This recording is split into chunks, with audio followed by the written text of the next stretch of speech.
using people's faith as their way, as your way into their homes, using people's faith to get them to listen to you and side with you before they even know what the argument has been presented. What makes you different than Ted Haggard or Peter Popoff? You're assuming in the question that the question is loaded and it assumes that I try to fleece the flock, so to speak. That I try to make money. You did make $380,000 in 6 weeks just by asking for it. Yeah, I ask people for money. Yeah. And you know what? That money is still sitting there in an account that I can't even touch. I know. Yeah. I'm aware of that. Okay. But So are they? Is that, so are you asking, did I do something wrong there?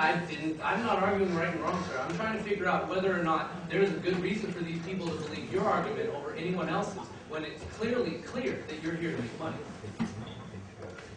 I'm sorry, did the Freethinkers Club somehow decide to pay me for this event? Absolutely not. Okay, well then how can you make your Did you pay for your plane ticket out here? Yeah, 502 plane tickets. 2 plane tickets? $560. And so do you have a different job? No, I don't. This is my full-time job. Time's up. Okay. But you know what? It's your turn to ask Don a question. Okay. That time's up. My frustration here, as you know, I would think that the Freethinkers Club would have a little bit more, I guess I should know that they shouldn't have any ethics or any morals because they don't have anything to base them on. However, you know, the debate is supposed to, thank you for that. The debate is supposed to be creation versus evolution, not, hey, are you a Christian that makes money off of other Christians? I mean, you understand my frustration?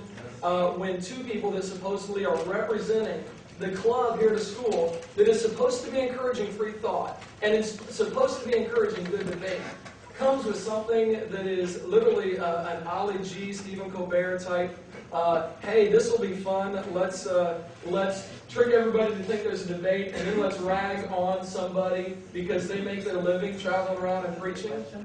That's good.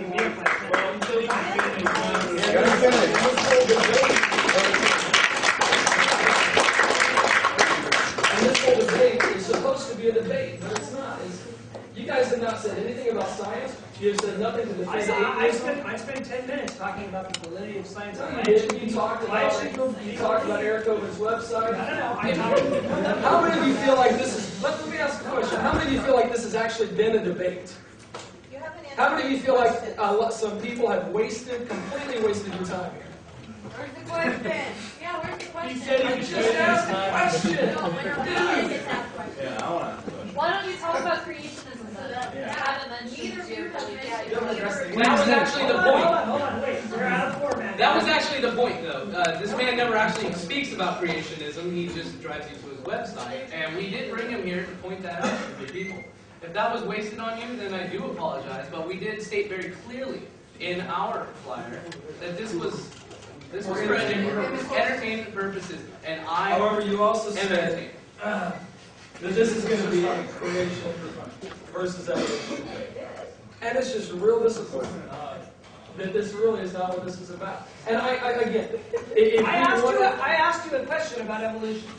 My question to you, when I had my grip, I asked you about evolution. I defended evolution versus your creation science in my two statements. If you want to go back and read them, you can. I talked about why evolution should be believed over creation science.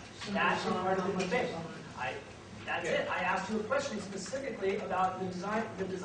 So I was addressing I'm just not all that issues. impressed with the Freethinkers. Well, we're not done yet. We have more time for questions. We have closing statements, which I will talk specifically about evolution in my closing statement.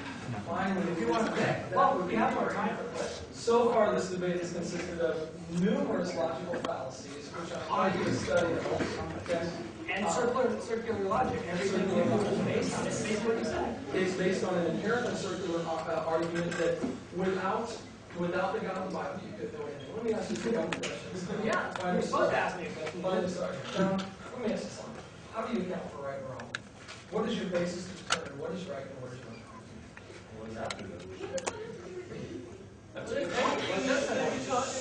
Let him speak. More than the other question. Just let him speak. What is my basis?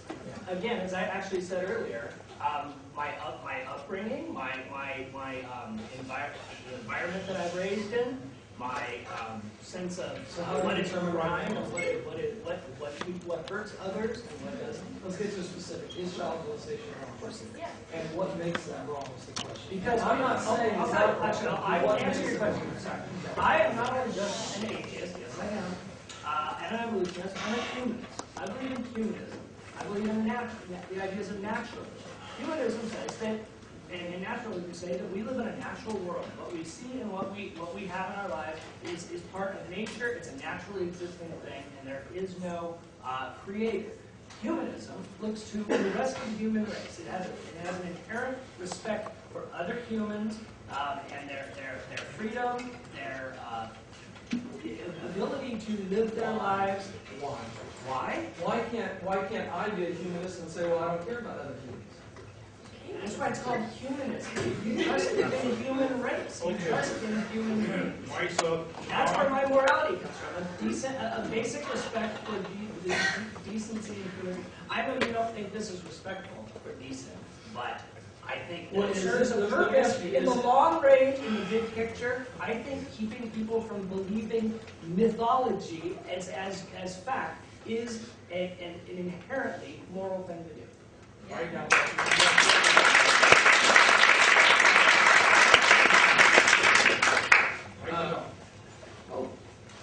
Don, on the design question, given the fact that we poop from roughly the same area we give birth and breathe through the same hole that we eat, okay, would you qualify that form of design as the work of an omnipotent deity or maybe a drunk one? And what is your impression of this design as a multimedia and design? Well, I don't think I have any notes to address it. Well, I think I addressed that earlier. I think that what we see in nature, it does not show thought and design. I think it shows, again, all of these, you have extinction, you have all kinds of things that in our bodies or in nature, other animal in the animal kingdom throughout, again, millions of years, not 6,000 years, that don't show good design. That really just don't show that they were designed to do a purpose, that they were designed with intent. They are. Your flyer says accident. We don't believe in accidents. We believe in selection. The evolution theory is based on environmental selection, and again, I said at the beginning I would not get into the facts. Which you wouldn't dispute. Yeah. That was your. You just said Well, no you take- accidents. yeah. It is accidents. Come on. That's semantics. And again, that is. Is that your answer, Don? I'll give you that. Okay, But it's there not good. are gentlemen like. Let me go back. I'm sorry. When you look at something that is designed by human beings, this chair, this table, this computer, it is seamless. It works the way it was intended. There are no extra parts. There are no things that, why does that do that? It operates. Human being designers, everything that we design is clear and generally clear in its purpose. We design it good. There is so much in nature that doesn't follow thought. I don't know what, your question was, does it look like a drunk creator? Yeah, it does, because it mostly looks like a lot of accidents. Or you don't know what it does serve. It could be one or the other, right? It could be that you don't know what the purpose of something is. And like the vestigial organs, there used to be 100 of them on the list, now there's none. It could be that we just simply don't know what those are for. Would you be willing to concede to that? Visual like your tailbone and your wisdom teeth. They don't know what they're for. I mean, we can concede that what you're looking at, you're saying it's poorly designed. Or I could say, no, this table is poorly designed. I got a much better designed table at my house. The argument is a logical fallacy that you're making, and I wish you could see that. Well, you admit that your whole argument rests on a circular argument, Well, which is itself inherently a logical fallacy. So anything stemming from your argument is a logical fallacy. Why do you keep arguing that? Except that I am going all the way back to a God that can reveal himself. Well, okay, so barring Could a God reveal himself to mankind? Could a God do that? we don't. How could you I'm say? saying could. I don't know. See, I have the ability to say. I have the ability to say I don't know when I don't know something. Okay, I The don't. problem is you keep acting like you know all this stuff. How?